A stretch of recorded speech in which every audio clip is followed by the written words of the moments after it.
I'm so happy to be your host today. Now I want to introduce you to our very special guest, Tom Hayashi, PhD, who is Saybrook University's Leadership and Management Department Chair. He's a scholar practitioner in leadership and organizational development with over 20 years of senior management experience. His career highlights include serving as the executive director at OCA Advocates, a national civil rights organization in Washington, D.C. In his role there, he was frequently invited to advise all levels of government agencies on microaggressions, bullying, hate crimes, and strategies to enhance intersectional approaches to leadership and mentorship programs. And earlier this year, Tom published a research paper titled Economic Mobility, Challenges of the Financially Vulnerable Populations in Los Angeles County during the COVID-19 global pandemic.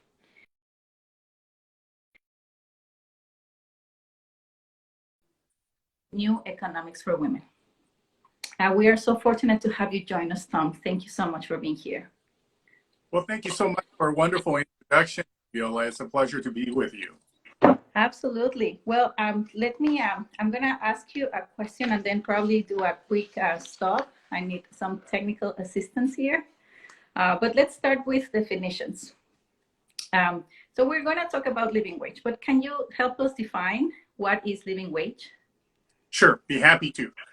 So living wage is a wage high enough to maintain a standard of living that covers such things as food, shelter, transportation, just the basic needs of life, right? And so that's basically what it is. Wage high enough to maintain a standard of living that includes food, shelter, and other basic needs. Excellent. So, and maybe talk a little bit more about the other basic needs, because sometimes it may be, maybe we take it for granted that we use income to cover for those needs. So we know sure. Household, rent, food, what are the things? Well, I mean, a lot of us, and I have a chronic health condition that requires medication. And so there's literally millions and millions of people in this country, all over the world, who require access to healthcare. So that's not even an option for a number of us. So I would say that healthcare is one of those basic needs. Other basic needs could also include such things as education expenses. And let's not forget, if you have children, you're going to have, well, even if you don't have children, but particularly if you have children, you're going to have to continue to buy clothes and shoes and all kinds of materials to make sure that they're not falling behind in terms of meeting their physical needs and their educational needs and that sort of thing. We also have family members oftentimes, in particular in communities of color or households of color, where we have multi-generational residents, meaning that we have our grandparents, we have our parents, we have other relatives living under the same household, and many of them may also depend on the wage earners, right? And I'll just cap it off by saying that there's also folks in our community who are sending money back home. So that is a very important part of the economic picture that we can't forget. Yes, thank you so much. That makes a lot of sense. And especially for us in LA County with a very important immigrant population, and that are also a majority, essential workers are majority immigrant population as well. And then we also have heard about minimum wage. So how is it different? And is minimum wage enough to cover workers' basic needs?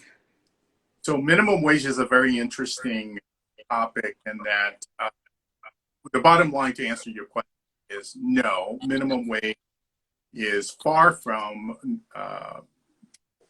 sufficient for many of the households. I mean, if you just look at the raw numbers, right? In LA County, and there are differences even in living wage and minimum wage, depending on which standards that you go by. But in LA County, the living wage is placed at about $19 per hour, versus a minimum wage is set about at $15 per hour. Now, some people may say, well, that's great. I mean, you know, I remember when I was growing up, if I was lucky to make $10 per hour. But you know what? A lot of us forget the current in which we need to base our gauge for what is really sufficient, right? These are wage high enough to maintain a living. That's a living wage. And then the minimum wage is far from that. So I think we really need to keep our eye on advocating for living wage. Yes. And then is there ways that people can know for themselves these differences between minimum wage and living wage? Like, is there a wage calculator? I'm glad that you asked. So that happens to be one of the resources that YWCA offers in terms of resources for folks who are joining in the live, but also for anyone who would be interested in finding out themselves, what does the household budget and household expense look like, right? If you think about it, just based on if you just plug in, let's say $9 per hour, you'd be surprised that we're talking about $19 that's before taxes, right? So that means that if you factor the taxes, I know taxes are coming due in a couple of days, but if you factor the income taxes, is much less than that. So we always need to be aware that we're talking about net wages is what people have to live on. And that's far from sufficient, especially when you have multiple members in the household that depend on the earners. Yes. So if anybody wants to learn more about wage calculator, they can obviously find it online, but we want to encourage them to join the challenge because every day participants receive curated articles and links to podcasts, videos, etc., including a link to the wage calculator, and you can identify the place where you live, the city where you live, county, etc., and it will help you understand those differences that you, Tom, were talking about right now. And then is there a historical context of why we have a minimum wage in the US? Yes. So for the longest time, remember, you go all the way back to the beginning of the country, we depended on sources of labor from slaves. I mean, let's be very honest about it, right? And this was based on a system that discriminates individuals by the color of their skin. Even after slavery was abolished, we actually relied on immigrants from various continents to essentially serve as indentured servants or, a little bit short of a slave, right? And so we have from Asia. You all have heard of the Chinese immigrants who had contributed to, building the railroad, and the Irish. And of course, you had many of the folks from Latin America that have and continue to migrate to the U.S. to contribute towards agriculture and everything else that you think of in terms of where labor is needed and the like. So there's a long tradition in the country of seeking cheap labor and exploiting individuals who otherwise they would not have these opportunities in other countries. Now, fast forward, we've also had, other type of exploitations against non-immigrants, and we've had even child labor. So children were asked to work not only on the farms, But as we quickly moved into an industrial age, to actually work in the factories, there were very little, if not any, safety regulations for adults or children working in these places.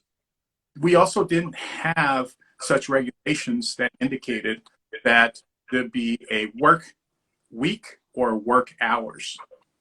So anyone could have been working more than 40 hours, well over 40 hours per week. I mean, we kind of gripe about how 40 hours a week is way too much for us, but there was never any standards in that area. And certainly when it comes to pay or the wages, well, some employers will just pay anything that they want.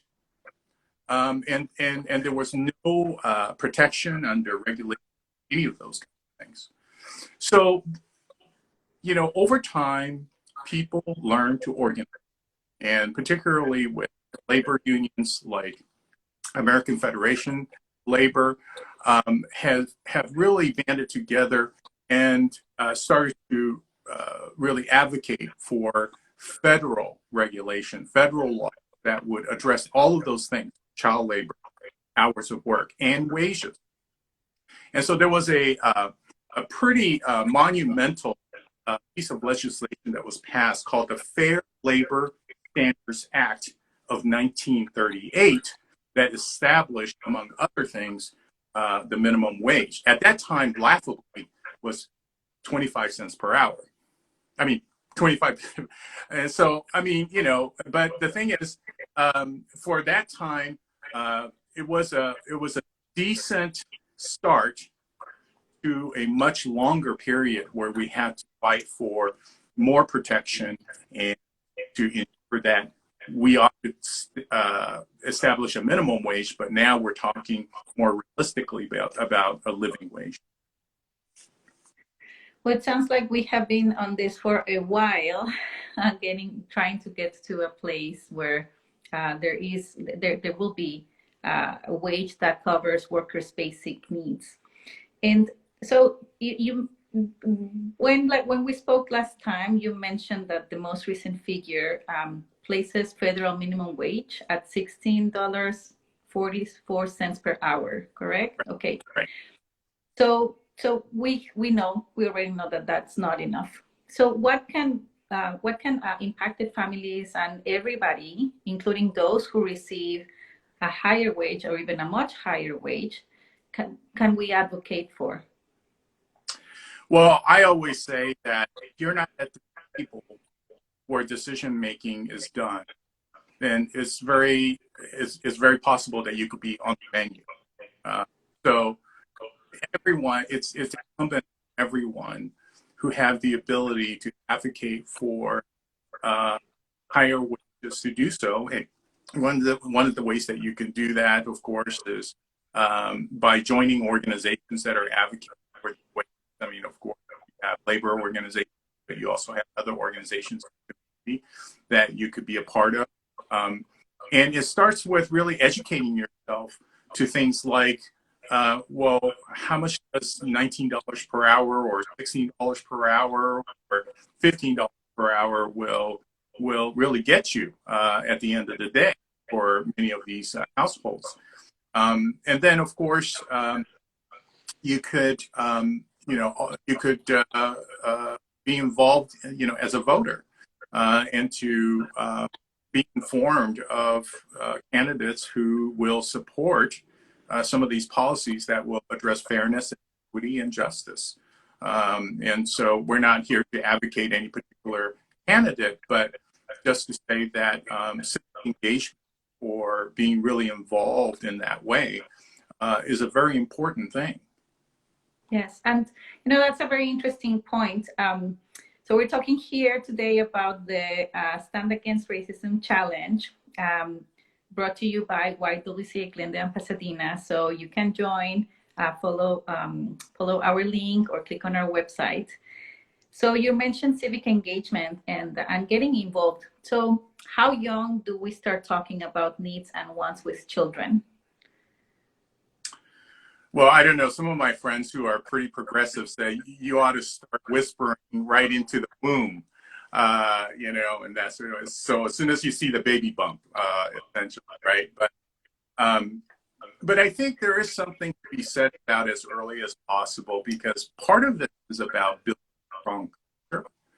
Building strong values involves building strong culture, and that could only be through just being, you know, just talking about it all the time. If you think about any strong culture, right? I mean, you know, particularly when you think about like the men who, you know, are into athletics, right? And, you know, I'm not a sports fan, obviously, by my talking about this, but I mean, you know, I mean, if there are certain, like if you're in LA, you're, you know, maybe a Rams fan or a Lakers fan or whatever it is.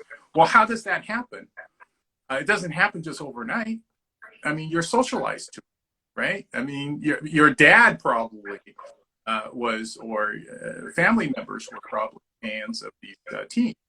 Well, so I think in that same way, or in a very similar way, we do just normalize talking about it at the dinner table, and being involved in the community along with your children, you know, and I think that's one of the great thing about anyone who have really grown up being involved in the community itself. And so we've had great role models, and so there's a place for everyone, whether you're youth or if you're a young adult or if you're an elder. But it does take us being really exposed to it and socializing. Yes, wonderful. I love this. So don't be don't delay. It's always the best day to start is today.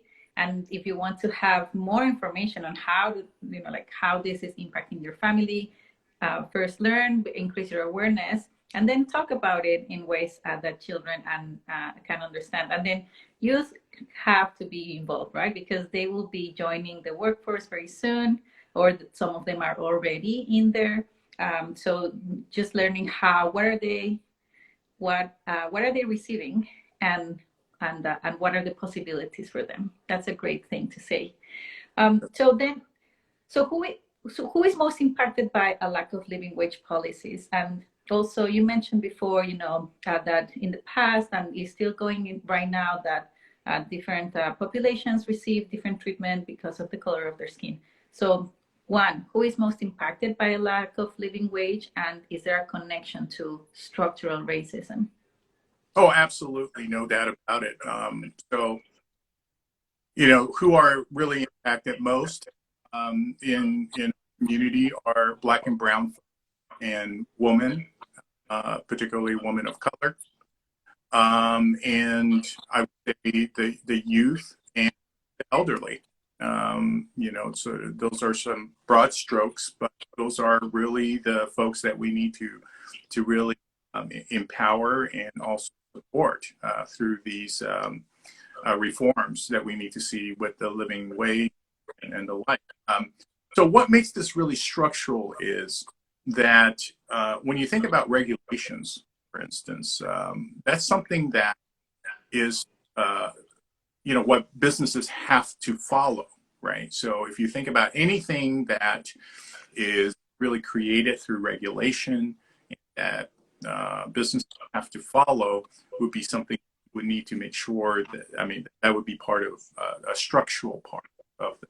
And oftentimes the people who make these decisions, the policymakers, are actually not people of color, right? They're usually you know, white, male, and privileged. You know, if you look at most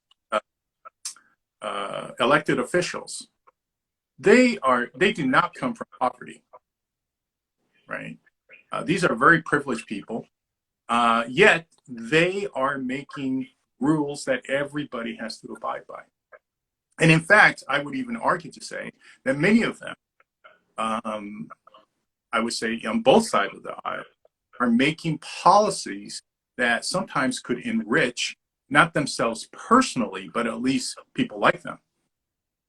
And so part of what we need to do is to really ensure that people who will be making these policies actually understand what it's like to be a single mom, to be a person of color, having gone hungry, not just, skipping lunch, but sometimes for the entire week, and not knowing how to get their basic needs met. So I think that's really what makes this a structural issue and a racial issue. Yes. Well, didn't we learn anything during the COVID-19 pandemic in terms of, like who is impacted, and how do we avoid putting families and in hard spots? And so what did we learn from the COVID-19 pandemic? And then what is is there anything to say about low wages, okay, but also high cost of living? What are some of the things? What does that mean, actually? Yeah. So during the COVID-19 pandemic, several things happened, right? So we had workforce instability, for one, that really threatened, especially those working families who had little to no savings, right? Because just imagine you're making just enough, or sometimes not even that, to live off of. I mean, where can you actually, find the money to actually have savings? So a lot of the folks who face workforce instability, in a sense that businesses have to temporarily shut down. That means that they couldn't work, right? Sometimes those shutdowns of or closures of businesses would not just be 1 or 2 days. I mean, we're talking about weeks on end, months, right? Or even when they were allowed to come back to work, it was just maybe they used to work full time. Now they're working part time, working odd hours. And so that is a big factor when it comes to workforce instability. The second is low wages. And so wages is continues to be a problem, with whether if you're in a global pandemic or not. I mean, people just really need to be paid more, is another issue. And then a high cost of living. Now, for those of us who had the privilege of earning more than the living wage, what did we do during the pandemic? We ordered food from restaurants. We had groceries delivered to us. And guess what? We got to actually work from our cushy homes on Zoom, right? And so for the essential workers, they don't have the luxury of doing something like that. I mean, they can't be a line cook on Zoom. I mean, they have no choice but to come to work in a restaurant to cook for the folks who are ordering the food that needs to be delivered, and somebody has to deliver it, and all of those things. Let's not forget all the healthcare workers, and we're not talking about just healthcare workers who are in the upper rung of the healthcare system. I mean, I'm not disparaging doctors and nurses and those folks, but the fact of the matter is, the people who really don't get the attention, who actually have to struggle quite a bit, are those who are part of the janitorial staff, and those who are taking care of patients at the bedside, and then all the other type of work that's required to keep the hospital running. While the cases were just coming, in waves. So I think that we had a perfect storm for really having some significant impact on the working family. And if anything, walking away, we can't forget that this can't, we have to make sure that we have the policies that support these working families. We got to make sure that we have the wherewithal for folks to be able to at least earn more than a living wage, so that they could have savings, right? And also during the pandemic, one of the biggest ticket item on our budget, no matter who you are and how much you make, is housing. And when you consider that was where a lot of people really had the biggest burden.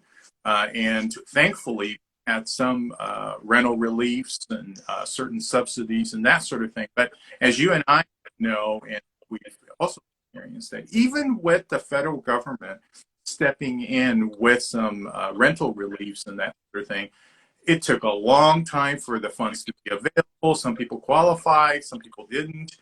And then, of course, that's only if you are documented and if you have, if you qualify to access these resources. So I think housing is something that we definitely need to also address head on, is higher wages, and it's also housing. And in fact, New Economics for Women that, I was invited to partner with to conduct based research on how households were doing during the COVID-19 pandemic. One of the key things that they actually provide in the community services is subsidized housing, as you know. And so we are short in terms of housing, not just affordable housing, just housing period, by millions of units. So the more that, the more years and times, passes us, we're not, if we don't address building more homes, and preferably homes that are affordable, this problem is only going to get worse. And even if you do increase the living wage, if you don't have affordable homes, you're always going to have families, particularly families, who are going to find themselves in a very difficult position, with or without the pandemic. Yes. And, we at YWCA Glendale Pasadena, we also, we provide emergency shelter for survivors of domestic violence. We saw an increase in the need for our services.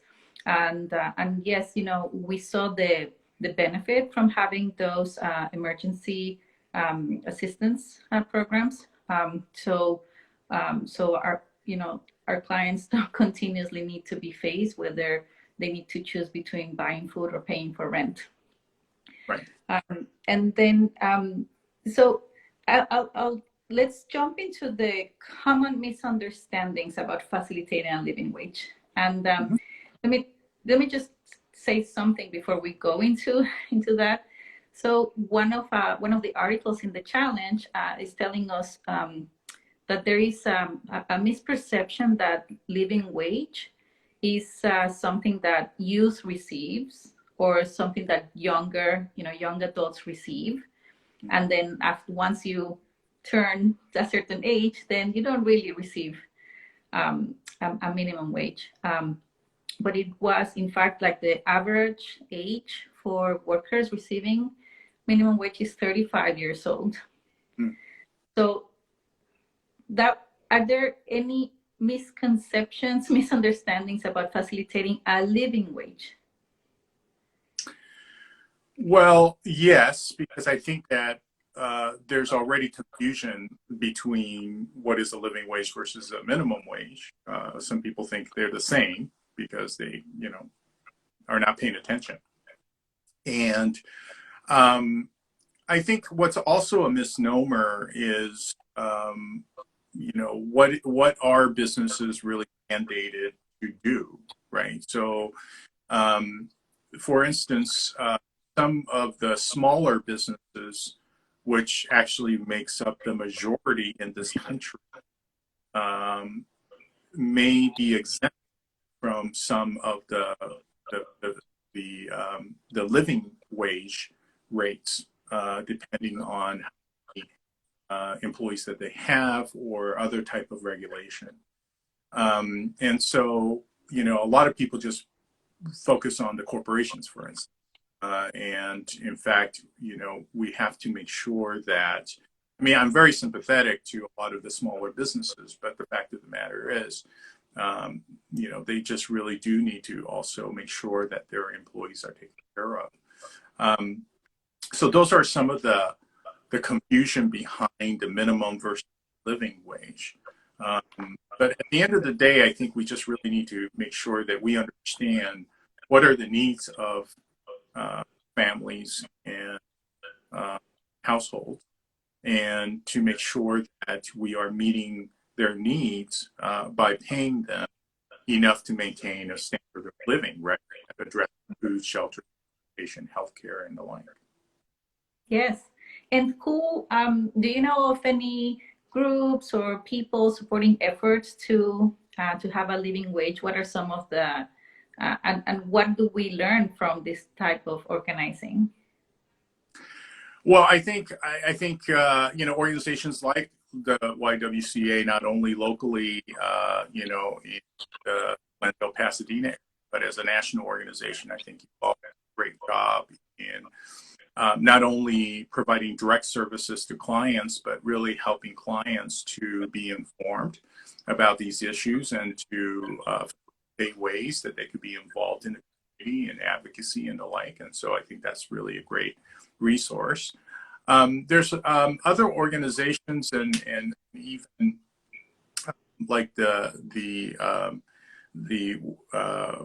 working family party, for instance, does a lot of this type of work, and labor organizations, certainly SEIU and the like, are definitely involved in kinds of work. The organization that I used to be the national civil rights, the national, I should say, director for OCA Advocates, is a national organization, and we have chapters all across the country.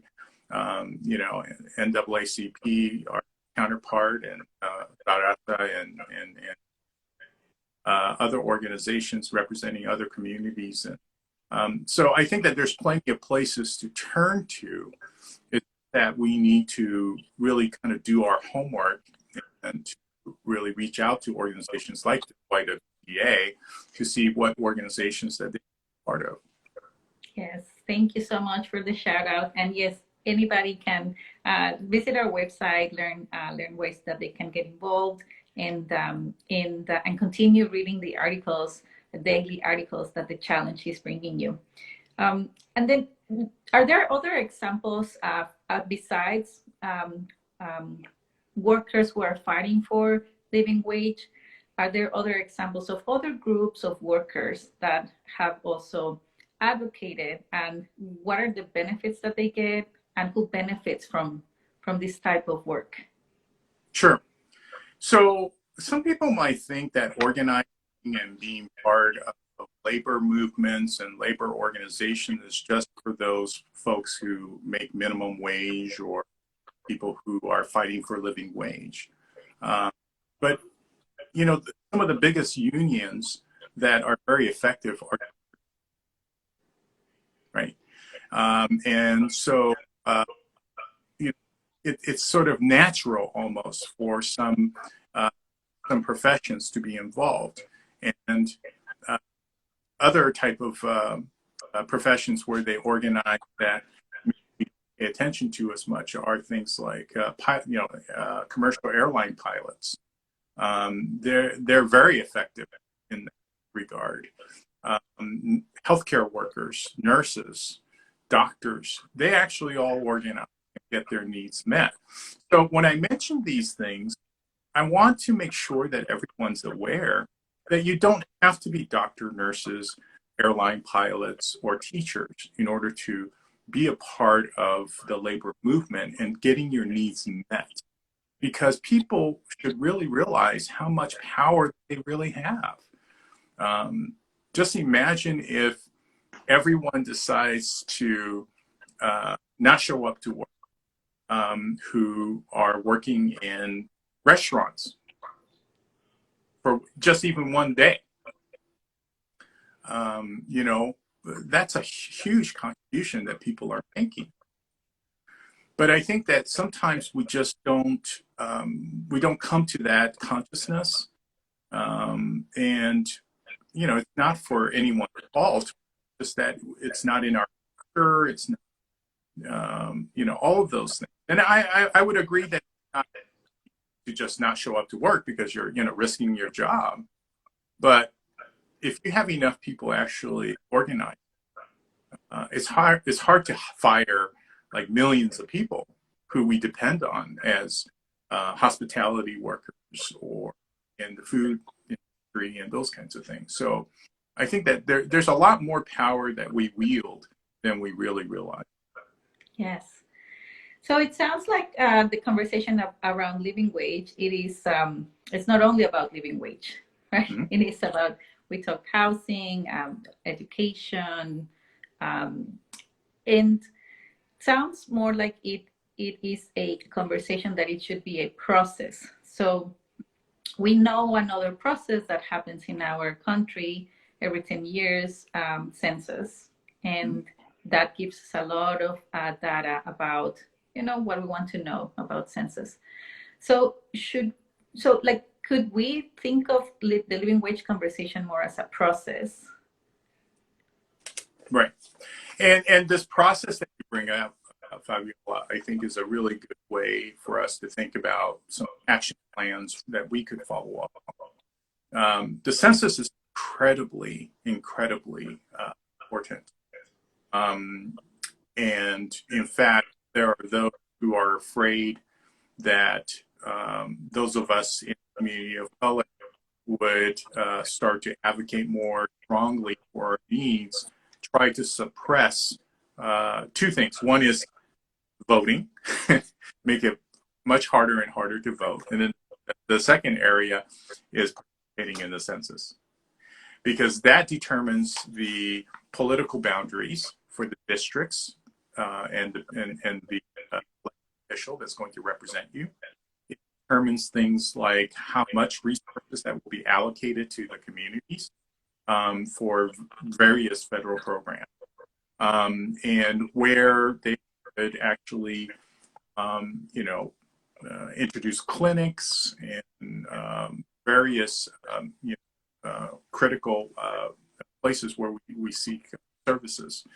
So it's really important for us to ensure that we're counted, and this isn't to try to monitor people in the community, and that's always a big fear too in the community. And I would say it's a legitimate one, right? I mean, especially if folks are not quite documented or that sort of thing. But that's not it shouldn't be like any immigration officials who will come and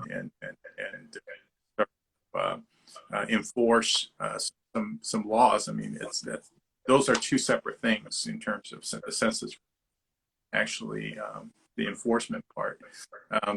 But again, it's just to get the word out, make sure that people are participating in the census when it comes up, and so absolutely, census is a great example of that. Excellent. Let me check how we're doing on time. All right, sure. So we're good. We're getting close to our closing our conversation for today. So two more things, like one is, so then how do we prepare? How do we prepare for having, like what are the floor level rights and protections that we want to see in a living wage? And how do we prepare for the next disruption, the next pandemic, the next, etc. And then what are some ideas that all of us, we mentioned groups, organized groups, etc. But like other things that we can do to help our communities so everyone lives in a more just and equitable world. Sure. Yeah, I think, it's a great time for us as we're getting better at living with disruption like COVID-19.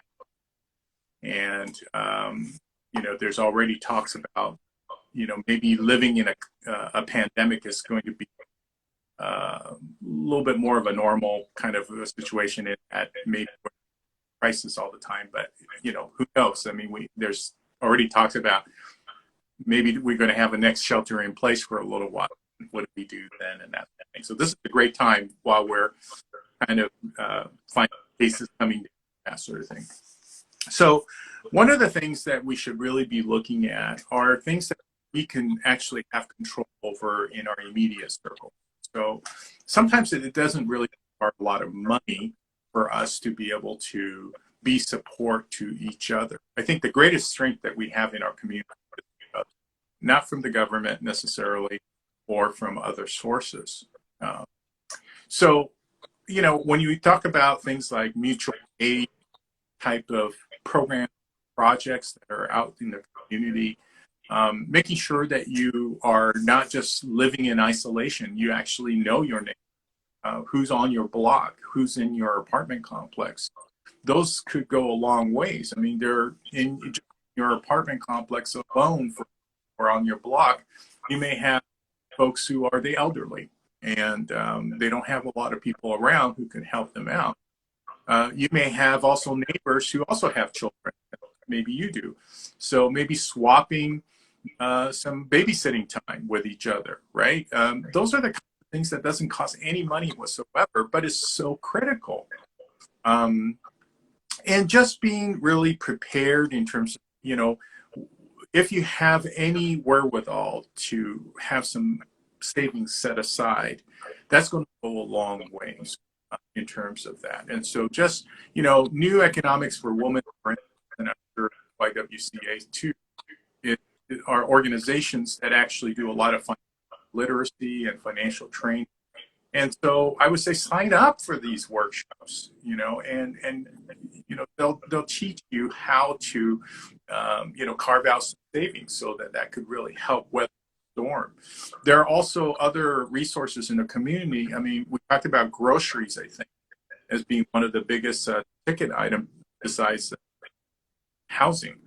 And there's actually that many people turn to during the pandemic, like a lot of the food banks and food rescuing organizations. I would say those could be also sources for you, even during the non-pandemic period, that could really help to shave down some of the costs that are involved. Ride sharing, that should be a big thing, particularly in California, because that's going to be something that really helpful, not only for your wallet but also for the environment. Those are some of the things that there's tons of ideas out there, but those are some things that you can do personally and also at the community level to learn about different opportunities. And one of the biggest things that we can do is to start talking about our needs. I think we could, sometimes we don't know even how to get our needs met if we absolutely don't know what our needs are to begin with, and that's because we haven't really started talking about it. So I think that we need to look to a different opportunity to develop different relationships, and different dialogue, and a different way of thinking and doing. And some of this doesn't take a lot of technology. It doesn't take a lot of money. It just really takes a lot of creativity and the will to reach out. Absolutely, 100%. And at YWCA Glendale and Pasadena, we also adjusted the way that we provide offer services for our clients. And right now we are returning to offering in-person programs, such as our Camp Rosie and YW Strive Summer Camp. This is for pre-high school girls, and it prepares girls for the future and for the workforce.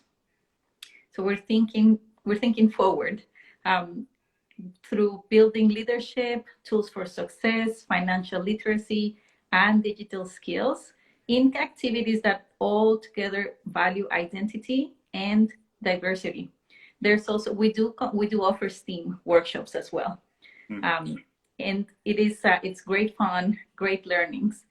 So these are one of the these are some of the things that we can offer, and we can offer so much more, as we always do. So join the challenge, visit our website, learn more about your local organizations, and as you said, find ways to support the community. So keep learning about the topic, living wage. We're going to close our Instagram live now. Thank you so much, Tom.